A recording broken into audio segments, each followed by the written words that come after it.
His spine was shattered. He'd been shot, beaten, and left to die in the mountains of Afghanistan. No food, no water, no backup. Every inch forward meant crawling through blood and broken rock, with enemy fighters hunting him like an animal. And somehow, he survived. But not because of luck, because of pain, because of willpower, because he refused to let death win. You might think you know this story. Maybe you've seen the Hollywood version. But what if I told you that most of it, the darkest, most human parts, were left out? What really happened during those last hours on the mountain? Why did a remote village in enemy territory risk everything to protect a dying American? And what does a man carry with him after everyone else is gone? This isn't just a war story. It's about brotherhood, betrayal, and survival on the edge of death. It's about what happens when the gunfire stops, but the war inside you never does. This is the untold truth, the blood, the silence, the nightmare. And the man who lived it was Marcus Luttrell. Before the war, before the mountains and the gunfire, he was just a kid from Texas. Raised in a small town with big skies and a deep sense of duty. He wasn't born a warrior. He built himself into one. Every day, every hour, every painful step.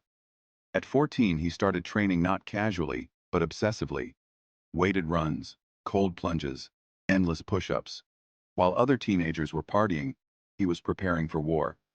His room wasn't filled with posters, it was filled with discipline. His dream wasn't vague. It was laser-focused. Become a Navy SEAL. Not just wear the uniform, earn it. Bleed for it. Become the man others depended on when everything fell apart. And then came Bud. S. The elite SEAL training program designed to break men down mentally, physically, emotionally. Most didn't make it.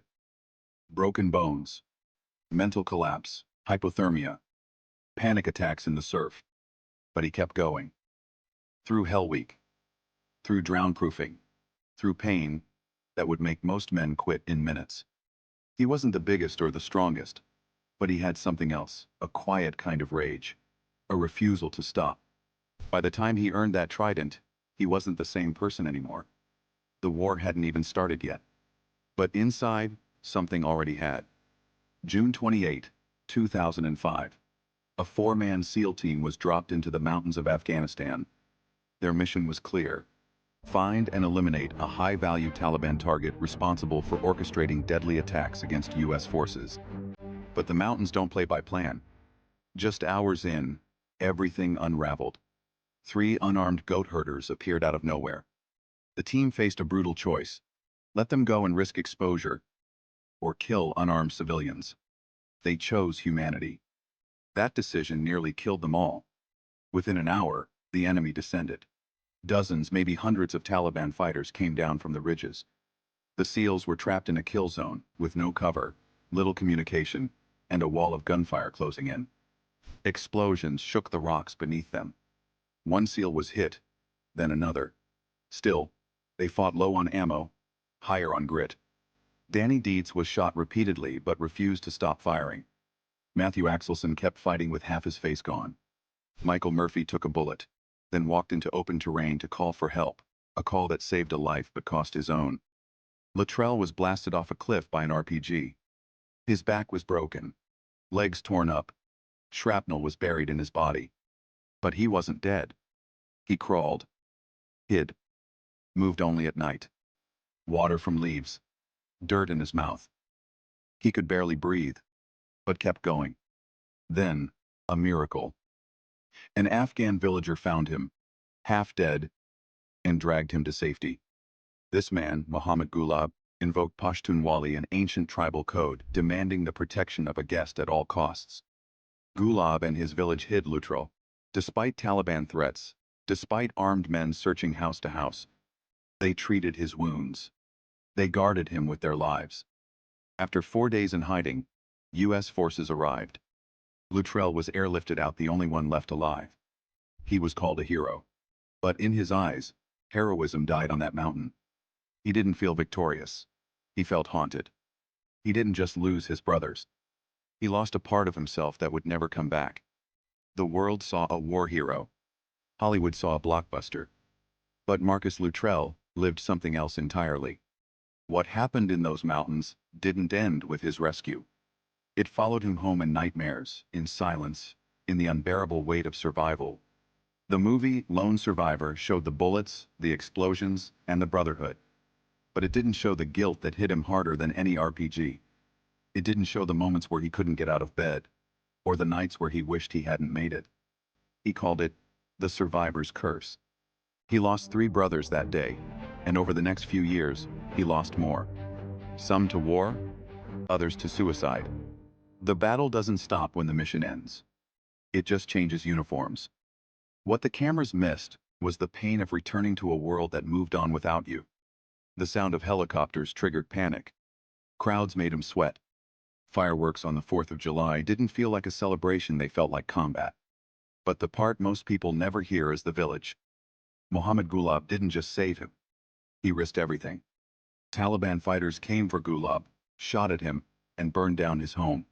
His children were threatened. All because he honored an ancient tribal code, Pashtunwali, to protect a stranger. Years later, Gulab still couldn't walk freely. His name was on hit lists. And when men came with briefcases of money, asking him to discredit Marcus's story, he refused. He said, "I didn't do it for money. I did it because it was right." Eventually, Luttrell helped bring Gulab and his family to America. But the cost was already written in scars. Scars that don't fade. There's another truth too. Marcus didn't want the fame. He didn't want interviews, awards, or attention. He wanted his team back. One more radio call. One more second. Instead, he was given a platform and a question. Speak or stay silent? He chose to speak. Not for glory, not for himself, but for the ones who never got to tell their story. And every time he does, he carries them with him in every word. When Marcus came home, the world called him a hero, but he didn't feel like one. The medals, the applause, none of it filled the silence left by his teammates. He carried their voices with him, and their ghosts. For years, he battled PTSD in secret. Flashing lights made his heart race. A slammed door sent him straight back to the mountain. He tried to stay strong, but inside he was unraveling quietly, painfully, completely. It wasn't until he nearly lost everything, his peace, his family, his grip on reality, that he finally reached for help. And that choice saved his life. He didn't just recover, he rebuilt. He created the Lone Survivor Foundation, offering support to veterans struggling with trauma, chronic pain, and isolation. He began speaking not just about war, but about healing. About how strength isn't pretending you're okay. It's asking for help when you're not. He got married, had children, learned to live again. He laughed more, slept better, and slowly found meaning in the pain. Marcus Luttrell never stopped being a warrior. He just found a new mission: to honor the fallen by helping the living, and to make sure no one fights their war alone. Marcus Luttrell didn't just survive the war. He transformed it into a mission that continues every single day, one built on honor, memory, and service. His story isn't just about bullets and battles. It's about loyalty that defied death, a village that risked everything, and the burden of living when others couldn't. He stood alone on that mountain, but he's never walked alone since. Every life he touches through his foundation, every veteran he helps find hope, that's his way of keeping his brothers alive. Their names, Axe, Dietz, Murphy, aren't just part of a story. They are his heartbeat, his reason, the fire that still drives him. His legacy isn't a movie. It's the unseen moments: a veteran calling for help, a kid inspired to serve, a family learning to heal, and a nation remembering its warriors. Marcus taught us something rare: that courage doesn't end with survival. It begins with what you do next, with how you carry the story forward. And now, their story is yours to carry too. If this story moved you, honor it, share it, remember it, and subscribe for more real stories that deserve to be heard. Heroes live forever when we keep telling their stories.